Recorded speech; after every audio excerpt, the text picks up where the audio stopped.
He was the main speaker in the CORD media briefing, whose agenda was to punch holes into the Jubilee government's performance over the past year.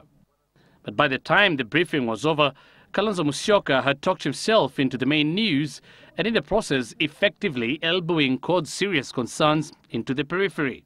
Musyoka, who has crafted his political philosophy as, among other things, an avowed intolerance to tribalism, managed to seriously ridicule this particular claim. Responding to a question on what solutions CORD offered besides criticizing the government, an agitated Musyoka turned personal and ethnic. Title first, so we didn't even get your name. My name is Kennedy Mureithi. Thank you, Kennedy Mureithi. That name betrays it all.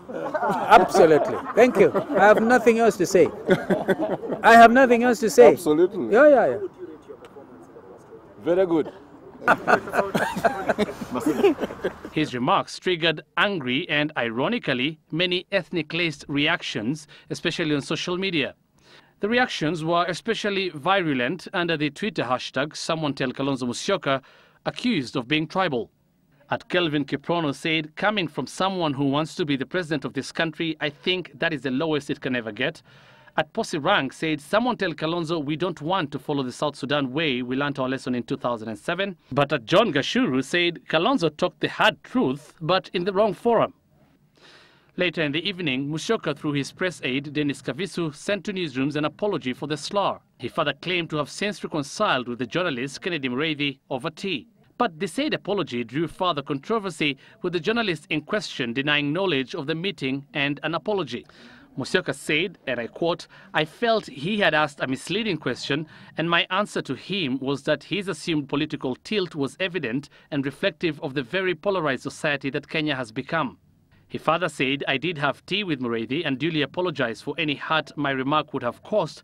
Indeed, it was with a light touch, but I wish to apologize to him, the entire journalistic fraternity, and anybody else who might feel the comments were offensive." After the briefing, Musyoka was seen talking to the journalists. But speaking to Citizen TV, Kennedy Mureithi maintained Musyoka did not personally offer an apology, a statement repeated in his personal Twitter account. Reactions from parliamentarians were varied. I think it is very unfortunate, very unfortunate. We need, as leaders, to make statements that are going to bring this country together. Honorable Kalonzo should know better. He's been in a position of power for long enough. But I'm made to understand that he had already apologized, and we should not hype, we should not politicize a statement which could have come out from, off the cuff. He said that it was taken out of context. Although common sense, most Mureithis are Jubilee sympathizers. So what the answer was to the Jubilee. Title first, so we didn't even get your name. My name is Kennedy Mureithi. Thank you, Kennedy Mureithi. That name betrays it all. Absolutely. Thank you. I have nothing else to say. I have nothing else to say. Absolutely. Yeah. Very good. Hussein Mohammed, Citizen Live at 9.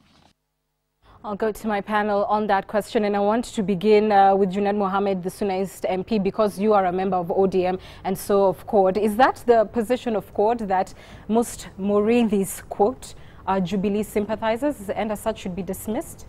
I think the former vice president is being judged harshly, according to me. That was a political press conference. There were issues of politics that being discussed. And it is a fact certain names are associated with certain regions and certain political inclinations. And so one cannot ply their trade because they belong to a certain community, because the journalist was simply asking a question. I totally agree with you, but you see, it depends on the context of where the former vice president was putting his answer to. He was talking in terms of the kind of questions even the journalist posed to him was not the kind of question maybe expected at that kind of press conference, because he was doing a press conference on the issues that the Jubilee government has achieved or has not achieved for the last 1 year. So when you also put him to task and tell him, what have you done, then that means you are also being political.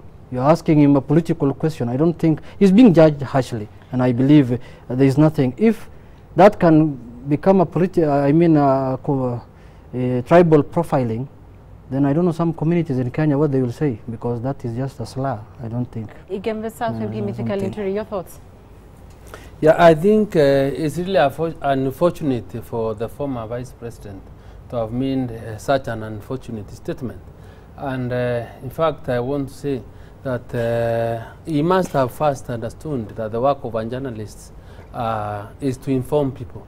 And any question posed by a journalist is a question that requires an answer. So by virtue of saying can't answer, because the name betrays it all, in my view, is unfortunate. And I thank God that Kenyans can be able to see for themselves that the decision that they made in the last general election of not having the elected the current leadership is really a decision that was well thought of, because these people are empty. These people have nothing to offer. There are people that are permanently crying wolf of a stolen election. We'll get into that debate later as to what they have to offer. It's very a little unfortunate. Later. Excuse me. Let me move on to Professor. Your thoughts? I think for me, the hype, the noise about what former Vice President Kalonzo Musyoka said is just nothing. It is an expression of national hypocrisy, because there are people who practice ethnic hatred by acting.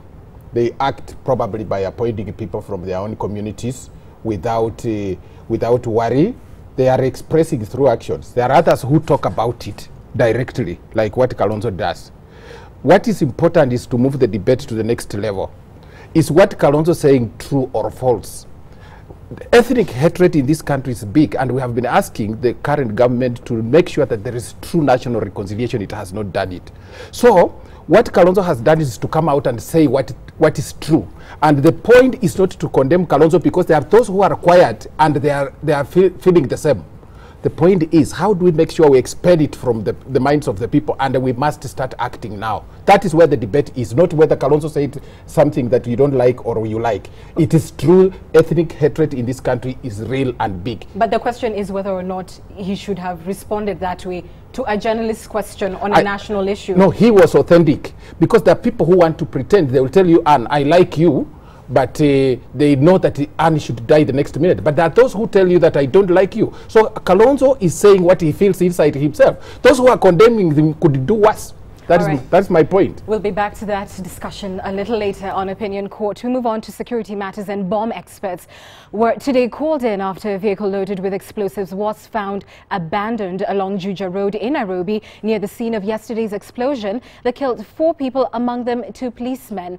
The experts confirmed that the vehicle was carrying materials used in making explosives. Michael Jenga has the details.